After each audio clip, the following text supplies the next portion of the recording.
Bismillahirrahmanirrahim.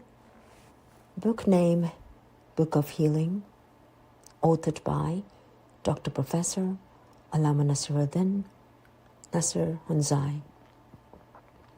Chapter name, Cure of False Fear, on page 69. Point 1. Fear of God, the Exalted, as He ought to be feared, is the real taqwa and the spirit of all worship, as has already been mentioned. It is not only appropriate and important, but also extremely necessary for every Muslim to have this wisdom-filled fear. Contrary to this, to fear his creatures is called, quote, false fear, unquote. This fear is inappropriate, futile, and untrue. It gives birth to numerous mental, psychological, and spiritual diseases and disables the one who has it from accomplishing heroic deeds as a mujahid. Thus, the wise Quran, in its wisdom-filled teachings, has enjoined the fear of God only and nobody else. Quranic reference, chapter 33, verse 39. So that when the fear of God dominates and controls the hearts of the people of faith, the fear of anybody else will not be able to affect them. Point 2. Regarding this subject, it is extremely necessary to know that false fear in men is due to nafsi amara, that is, carnal or animal soul, and the devil. But to be more precise, it is the animal soul which is the basis of false fear. It becomes evident if we see in the light of the Quran that although apparently it is the Satan who is the means of all bad deeds, but in reality, since all means are at the disposal of men, therefore it is he himself who is responsible for all his deeds. Thus, it is extremely necessary for every true mu'min, in addition to firm faith, trust in God, high ambition, and zikr ibadat, to devote himself always to the service of country and nation. The reward of this is extremely great. Point 3. Reflect in the light of this holy verse again and again. Quote, Behold, surely for the friends of God there is no fear, nor do they grieve. Unquote. Quranic reference, chapter 10, verse 62. The wisdom of this noble verse can, to a great extent, help in understanding the subject under discussion. This is in the sense that friends of God are none other than human beings. But despite this, the Holy Quran, considering them the models of human progress, openly declares that they do not suffer from the disease of false fear. The reason for this is that there is always the fear of God in their hearts in the form of knowledge. For the fear of God, or taqwa, in reality is in the state of knowledge. Quranic reference, chapter 35, verse 28. From this, on the one hand, in addition to taqwa, the importance of knowledge becomes evident, and on the other, it also appears possible that gradually mu'mins can get rid of false fear through knowledge and good deeds. For even though all of them are not special friends, that is, awliya of God, Quranic reference, chapter 5, verse 55, but certainly they are His common friends. Quranic reference, chapter 5, verse 55. Point 4. All people are not alike in facing common physical diseases. Some of them are so clean, cautious in eating and drinking, healthy and strong, with the best immunity, that mostly they are not touched by sickness. They act upon every principle of sanitary science. Some others, even if they once fall sick, succeed in recovering from the sickness through medical treatment. There is a third group who easily fall sick and cannot regain health for a long time. The same is the case with the disease of false fear. That is, there are three groups of people in confronting false fear. A. Awliya of God. B. Mu'mins with high ambition. And C. Weak mu'mins. Point 5. Generally, physical diseases are treated through two methods. One is called allopathy and the other homeopathy. The distinctive difference between the two is that in the former, a disease is treated by inducing an opposite condition, and in the latter, a disease is cured by producing symptoms similar to those of the disease. An easily understandable example of the former, that is, kind of treatment, is that someone working in the sun drinks cold water again and again, or takes a bath in it, so that the heat is alleviated. In the latter case, the same person alleviates the heat by having something hot, such as hot tea, or wearing coarse clothes, or walking, so that the heat of the sun may leave the body through sweating. Similarly, false fear is cured either by the remembrance of God or by His fear. The former is allopathy and the latter is homeopathy. Point 6. If you want to know about fear from its roots and in depth, then see that among the three kingdoms of nature, that is, minerals, vegetative, and animal, it is found only in the animal. Animal is of two kinds: the mute animal, which is living but cannot speak, such as beasts and birds, etc., and speaking animal, which is living and can speak, that is, human beings. It is necessary for the mute animal to have fear, for it is a means of its protection.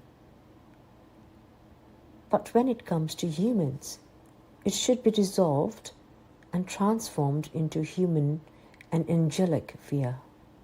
For in the former there is no knowledge and wisdom, whereas in the latter there is knowledge and wisdom.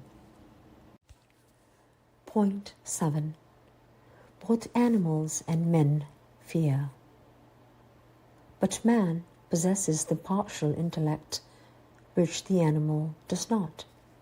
Therefore, there is a great difference between their fears. Now, the more the intellect will develop through religious knowledge, the more the nature of fear will change, until the human fear will dissolve in the angelic fear. As the wise Quran alludes that people should fear God, but in the light of knowledge. For the real place of fear of God is at the height of the recognition of God, that is, marifas. That is, fear of God is among the matters of spirituality and recognition of God. This concept, however, does not negate the subsidiary levels of fear of God, but it shows clearly that along with knowledge, step by step, the fear of God becomes more apparent and more elevated, as it is clear from the verse, chapter 35, verse 28. Quote, "And among the servants, it is the ulama who truly fear God." Unquote. It is known to the people of the Quran that there are many levels of knowledge. Quranic reference, chapter 12, verse 76. Point 8. Animal fear, which is devoid of intellect, understanding, knowledge, and wisdom, comes to man along with the animal soul. But in man, it becomes false fear, for here there is the possibility of the fear of God, which is in the form of knowledge and is of an angelic nature. That is, the fear which is in the angels. Quranic reference, chapter 16, verse 50. And the hearts of the prophets, Quranic reference, chapter 33, verse 39, and the awliya, Quranic reference, chapter 10, verse 62, and which the people of knowledge can recognize. It is this kind of fear which is called taqwa, and which is meant by the Quran. And it is this medicine which removes the disease of false fear. Point 9. Where it is permissible to fear God, the fear of others is not permissible. If we fear others, then it implies that is, God forbid, a calamity can befall us without His permission, that is, izn, while this is contrary to Quranic teachings. See, for instance, the subject of, quote, permission of God, that is, izn Allah, unquote. In this verse, quote, no calamity befalls save by God's permission. And whosoever believes in God, He guides his heart, unquote. Quranic reference, chapter 64, verse 11. It is evident from this that to fear other than God is to associate someone with Him, that is, shirk. Thus, in order to receive the guidance of the heart, that is, or inner guidance, and to observe the spirituality of the fear of God, it is necessary to progress in the levels of faith. Point 10. There is no doubt that there are many levels of fear of God. And on the highest level, that is, the place of spirituality, astonishing miracles of the fear of God appear. These miracles are briefly mentioned in the Holy Quran, such as cellular quakes. Quranic reference, chapter 2, verse 214. Awakening of half-dead or dormant cells. Quranic reference, chapter 39, verse 23.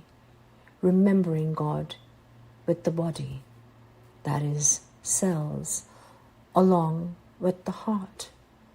Quranic reference, chapter 39, verse 23. Word of taqwa, that is, kalimai taqwa. And the function of Israel, that is, amale Israeli. Quranic reference, chapter 48, verse 26, and chapter 3, verse 143. Vision of the Spirit of the Quran. Quranic reference, chapter 59, verse 21. That is, fearing God by seeing the spirit and spirituality of the Quran. The hearts reaching the throats due to the onslaught of the spiritual army. Quranic reference, chapter 33, verse 10. This is also the miracle of the spiritual death. Fearing of the heart according to the standard of spirituality. Quranic reference, chapter 8, verse 2, etc. All these are miracles of the fear of God. Point 11. After studying this article carefully, you may be perfectly sure that false fear is a trial as well as a spiritual disease, which can be completely cured by three things: remembrance of God, fear of God, and spiritual knowledge. Remembrance of God cures it in the sense that in it, that is, remembrance, the hearts find satisfaction miraculously. Quranic reference, chapter 13, verse 28. Whereas false fear snatches it from the heart. Through the blessings of the fear of God, the false fear vanishes in such a way that the heart which truly fears God does not fear any creature, nor is there any place left for the fear of anybody else. It is cured through spiritual knowledge in the sense that in its light it clearly becomes evident that false fear is nothing but ignorance. Thus, the darkness of ignorance vanishes through the effulgence of the light of knowledge. Point 12. In this regard, this verse also invites greater attention. Quote, "It is only the devil who makes, that is, men, fear his friends. Fear them not, fear me, if you are true believers." Unquote. Quranic reference, chapter 3, verse 175. Both the disease of false fear and its medicine are mentioned in this divine teaching. Further, it is said that this disease comes from the devil who sits near the ear of the heart. Now the cause of the disease of ignorance is no longer hidden. It is now apparent. Not only that, but the successful method of cure too has become known. Now it is your responsibility to act upon it and gain success. Point 13. The venerated prophets and great awliya, both in wakefulness and dreams, do not fear as the common people fear. Quranic reference, chapter 10, verse 62. For the miracle of the fear of God, which is very different from worldly fear and is unique, is always working in them. The states of the mu'mins, however, are different with respect to it. That is, they have many ranks, and in every rank there is a different state of fear. The second reason why prophets and awliya do not have worldly fear is the remembrance of God. And the third reason is knowledge. March 9th, 1986. Shukran lillah walhamdulillah. Shukran lillah walhamdulillah.